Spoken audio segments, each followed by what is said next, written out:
بسم اللہ الرحمن الرحیم۔ حضرت بشر عافی رحمت اللہ علیہ سے سارا زمانہ پیار کرتا تھا۔ بغداد کا ایک تاجر کہتا ہے مجھے نہیں بابا اچھا لگتا تھا۔ ہمارا اپنا اپنا ذہن ہے نا، ہم کہتے ہیں میں نے جدھر ساری دنیا جا رہی ہے وہاں نہیں جانا، کہتے ہیں کہ وہ بابا مجھے نہیں اچھا لگتا تھا، حالانکہ سارا بغداد عزت کرتا۔ کیوں نہیں اچھا لگتا تھا؟ کہتے ہیں اس لیے کہ بابا نہ صرف فرض مسجد میں پڑھتا تھا، باقی نماز گھر جا کے۔ تو میں کہتا تھا اتنا ولی ہے تو باقی بھی مسجد میں پڑھے۔ کہتے ایک دن میں نے کہا جسوسی کرنی ہے اس کی، جو کہ اسلام میں منع ہے۔ کہتے ہیں حضرت بشر عافی رحمت اللہ علیہ نے جمعے کے فرض پڑھے، فرض پڑھ کے نکل گئے دوڑ کے۔ فرماتے ہیں میں پیچھے ہو گیا، میں نے کہا میں نے سنتیں چھوڑ دی ہیں پر اس کا پتہ کرنا ہے، سنت نفل بعد میں پڑھوں گا۔ کہتے ہیں حضرت بشر عافی جلدی سے نا ایک کباب والی دکان پہ گئے، وہاں سے کباب خریدے، اور میں نے کہا بوڑھے کی عمر دیکھو اور اس کے ذائقے دیکھو، اس عمر میں بھی کباب کھائے گا۔ اوئے ہوئے، مولوی کو روٹی نے ستایا تھا اس لیے سنت اور نفل چھوڑ آیا ہے۔ کہتے ہیں تھوڑا سا وہ آگے بڑھے تو نان بھائی کی دکان سے نا نان خریدے۔ میں نے کہا دیکھو یار، دیکھو اس کے ذائقے، گرم نان کھائے گا۔ بہت سارے لوگ بغداد میں رات کی روٹی کھاتے پر یہ گرم کھاتا ہے۔ کہتے ہیں حضرت وہ نان اور کباب لے کے نا جنگل کی طرف مڑے تو میرے دل میں خیال آیا یار بڑا ہی اس آدمی کا عجیب ذہن ہے، یہ اب سبزے پہ بیٹھ کے یہاں موج کرے گا، کھائے پیے گا، اور سنت نفل چھوڑ دی، اللہ ہزاروں مرید ہیں۔ کہتے ہیں حضرت جنگل میں داخل ہوئے، تھوڑا سا سفر کیا تو کچی آبادی آ گئی۔ کچی آبادی، ایک کچے مکان کی ٹوٹا ہوا دروازہ، پار سے کنڈی لگی۔ بغداد کے ننگے پاؤں چلنے والے ہزاروں مریدوں کے اس پیر نے کنڈی کھولی، اندر گئے، ایک فالج زدہ بابا جی بیٹھے۔ کہتے ہیں حضرت بشر عافی نے اپنی پگڑی کھولی اور اس آدمی کے منہ سے پانی نکل رہا تھا، رال ٹپک رہی تھی۔ کہتے ہیں پہلے اپنی پگڑی سے منہ صاف کیا، پھر پیالے سے پانی ڈال کے منہ دھویا، پھر حضرت اس کے ٹانگوں پہ کپڑا ڈال کے روٹی کا لقمہ توڑ کے اس کے منہ میں ڈال کے کہنے لگے بابا ناراض نہ ہونا، جمعے والے دن مجھے دیر ہو جاتی ہے، ابھی تو میں نے سنت اور نفل بھی پڑھنے ہیں، ناراض نہ ہونا، مجھے دیر ہو جاتی ہے۔ کہتے ہیں وہ بابا رو پڑا اور کہنے لگا بشر یار 14 سال ہو گئے تو روز آتا ہے، 14 سال، یہ 1 صدی کا قصہ ہے، 2-4 برس کی بات نہیں، 14 سال سے تو روز آتا ہے، میں پتہ نہیں کب تک لاش بنے پڑا رہوں گا، تو کب تک آئے گا؟ حضرت بشر عافی نے بابے کے یہاں سے پوچھ کے کہا بابا فکر نہ کر، آج کے بعد یہ جملہ نہ کہنا کہ تو میرے لیے بوجھ ہے۔ فرمایا لوگ سمجھتے ہیں کہ میں نے عبادت کر کے مقام پایا ہے، لوگ سمجھتے ہیں میں نوافل زیادہ پڑھتا ہوں، دنیا جانتی ہے کہ میری رات کی تسبیح زیادہ مضبوط ہے، پر میں ان میں سے کوئی بات بھی نہیں، میں تو تیری نوکری کرتا ہوں تو اللہ نے میری عزتوں میں اضافہ فرما دیا ہے۔ سوچ ہی صاف نہیں، نظریہ ہی ٹھیک نہیں، فکر ہی ٹھیک نہیں۔ اسلام نظریے کا مذہب ہے، سوچ کا۔ مسند امام احمد بن حنبل کی حدیث سنی، حضرت انس بن مالک فرماتے ہیں جب انسان نے روزہ رکھا ہوتا ہے نا تو روح ویسے ہی پاک ہوتی ہے اس کی۔ میں نے یہ سوچا کہ کچھ باتیں ایسی کی جائیں جس سے تھوڑی سی سوچیں بھی تبدیل ہو، کچھ سوچوں کا وضو، سوچوں کا غسل، افکار و نظریات کی بھی بات ہو۔ ہم سمجھتے ہیں کہ شاید کثرت عبادت اصل ہے۔ اقبال کہتے ہیں یہ ذکر نیم شبی، یہ مراقبے، یہ سرور، تیری خودی کے اگر نگہباں نہیں تو پھر کچھ بھی نہیں، تیری خودی کے اگر، اور پھر عام چیز نہیں کہا یہ ذکر نیم شبی، سویرے سحری کا ذکر، یہ مراقبہ، یہ جو تو گھنٹوں اللہ کی یاد میں بیٹھا رہتا، یہ سرور، کہتے بے کیف عبادت نہیں، سرور والی، یہ ذکر نیم شبی، یہ مراقبے، یہ سرور، تیری خودی کے اگر نگہباں نہیں، اگر تیرے نظریے کو نہیں بدل سکے، تیری سوچ نہیں بدل سکے، تیرا ایمان مضبوط نہیں کر سکے، تیری خودی کے اگر نگہباں نہیں تو پھر کچھ بھی نہیں۔ اور خرد نے کہہ بھی دیا لا الہ الا اللہ تو کیا حاصل، دل و نگاہ، دل و نگاہ، دل و نگاہ اگر مسلمان نہیں تو پھر کچھ بھی نہیں، دل و نگاہ۔ اقبال کہتے ہیں ایک دل کا کلمہ پڑھ، دوسرا نظر کا کلمہ پڑھ، ان پہ پابندی لگا۔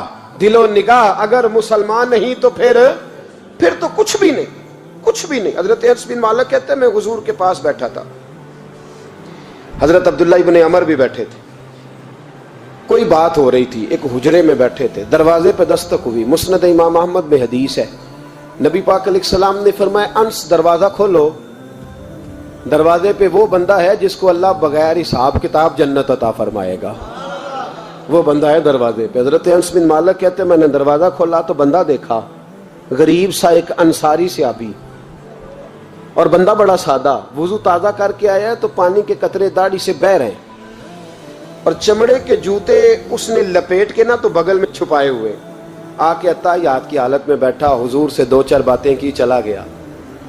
ہم اس کا رنگ دیکھتے رہے اور مصطفیٰ کا کرم دیکھتے رہے۔ اس کو حضور نے جنتی کہا ہے۔ کہتے ہیں اگلے دن اسی ٹائم اسی وقت ہم حضور کے پاس بیٹھے تھے، پھر دروازے پہ دستک ہوئی، حضور نے فرمایا دروازہ کھولو، دروازے پہ وہ بندہ ہے جسے اللہ بغیر حساب کتاب جنت عطا فرمائے گا، بغیر حساب۔ کہتے ہیں دروازہ کھولا، اور جیسے ہی میری نظر پڑی، بندہ بھی وہی ہے جو کل آیا تھا، اور انداز بھی وہی ہے جو کل تھا، اسی طرح پانی کے قطرے، اسی طرح جوتے بغل میں، السلام علیکم، کل حضور فلاں بات کی تفصیل پوچھنی مجھ سے رہ گئی تھی، غلطی ہوگی، دوبارہ آیا ہو۔ اس نے اپنی گفتگو کی، چند جملوں میں بات سمیٹی، چلا گیا۔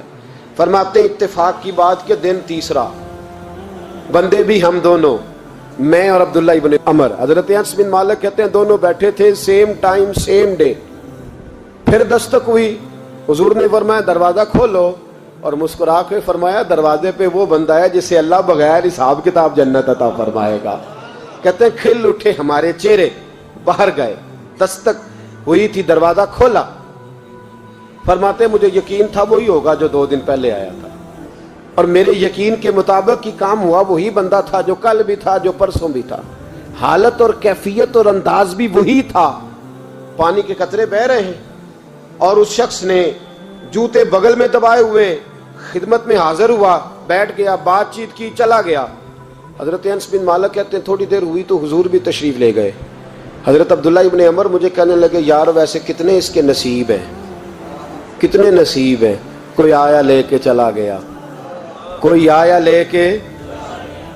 لے کے چلا گیا، کوئی عمر بھر بھی نہ پا سکا، میرے مولا تجھ سے گلا نہیں، یہ تو اپنا اپنا نصیب ہے، یہ تو اپنا اپنا، اور نہ کسی کے حال پہ طنز کر، نہ کسی کے غم کا مذاق اڑا، وہ جسے چاہیں جیسے نواز دے، یہ مزاج لطف رسول ہے صلی اللہ تعالی علیہ وسلم۔ کہتے ہیں ہم لوگ گفتگو کرنے لگے، عبداللہ ابن عمر مجھ سے کہنے لگے یار ویسے پتہ کرنا چاہیے یہ کون سا عمل کرتا ہے، پتہ کرنا، جیسے ہم نہیں پتہ کرتے کہ یہ بندہ بڑا چمک گیا، پتہ کرو کون سا کاروبار کرتا ہے، ذرا اس کی جاسوسی تو کرو۔ اور بندے بھی بڑے سمجھدار ہیں، وہ سائیڈ بزنس نہیں بتاتے، وہ کہتے ہیں وہ جو میرا علیحدہ ہے وہ نہیں بتانا، کہیں یہ نہ شروع کر لے۔ حالانکہ انسان کے پاس جو خوبی، جو اللہ نے اسے دولت دینی ہوتی ہے، وہ اپنا اپنا نصیب ہوتا ہے، وہ گھر میں بیٹھے بھی اللہ عطا کر دیتا ہے۔ وہ کہتے ہیں کہ پتہ کرو کیا عمل کرتا ہے، تو حضرت عبداللہ ابن عمر کہتے ہیں میں اس کے پیچھے ہو گیا، اس سے سلام لی، تو میں نے کہا مجھے 2-3 دن کے لیے مہمان بنا لو گے، مان نہ مان میں تیرا مہمان، 2-3 دن کے لیے مہمان بنا لو گے؟ تو کہتے ہیں مجھ سے کہنے لگا کوئی گھر میں جھگڑا ہو گیا، کیونکہ پڑوس میں تو تمہارا قریب ہی تو تمہارا گھر ہے، میرے مہمان بننے کو جھگڑا ہے؟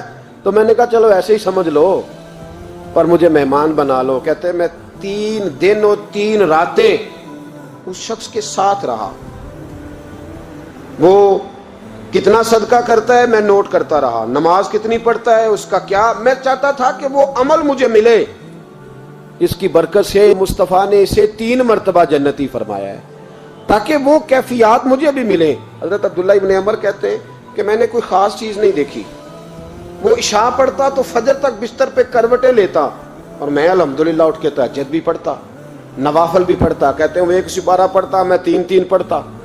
فرماتے اس نے 3 دنوں میں کھجور بھی صدقہ نہیں دی، کہ کھجور بھی، اور میں نے بڑے بڑے غریبوں کی مدد کی۔ میں کہنے لگا کہ عمل تو میرا زیادہ ہے اس سے، پھر خوبی کیا ہے؟ خاص توجہ کرنا، اسلام اور دین کا جو فکری اساس، جو فکری اساس ہمیں صحابہ نے دی۔ حضرت عبداللہ ابن عمر کہتے ہیں میں نے تیسرے دن اسے کہا بھائی اللہ تیرا بھلا کرے، تو نے بڑی خدمت کی، میں نے جانا ہے میرا کوئی جھگڑا نہیں ہوا تھا، میں تو بس تیرا عمل دیکھنے آیا تھا کہ تو عمل کیا کرتا ہے۔ تو وہ صحابی کہتے ہیں مجھے کہنے لگے یار تو میرا عمل دیکھنے آیا تھا، مجھے بتا تو صحیح کیا نے، اور کیوں دیکھنے آیا میرا عمل؟ تجھے کیا ضرورت پڑی میری جاسوسی کی؟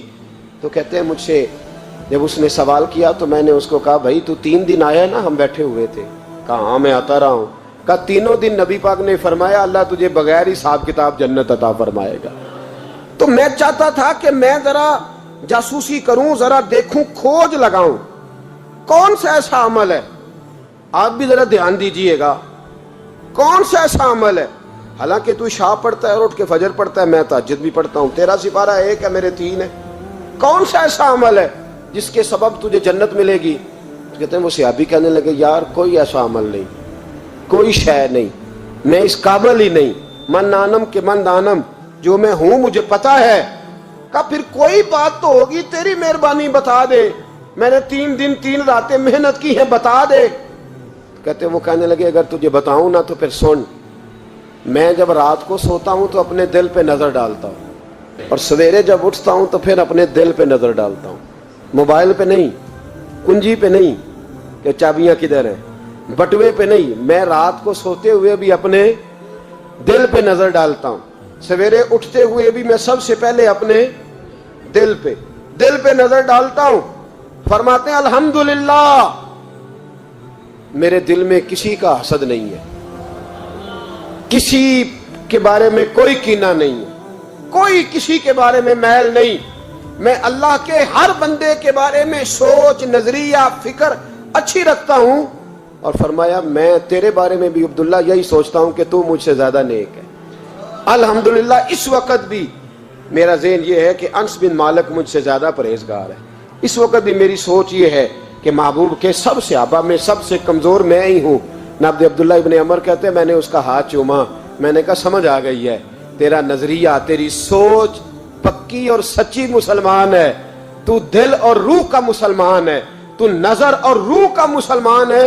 یہ سبب ہے کہ اللہ کے رسول نے زمین پر چلتے ہوئے بھی تجھے 3 دفعہ جنت کی بشارت عطا فرما دی۔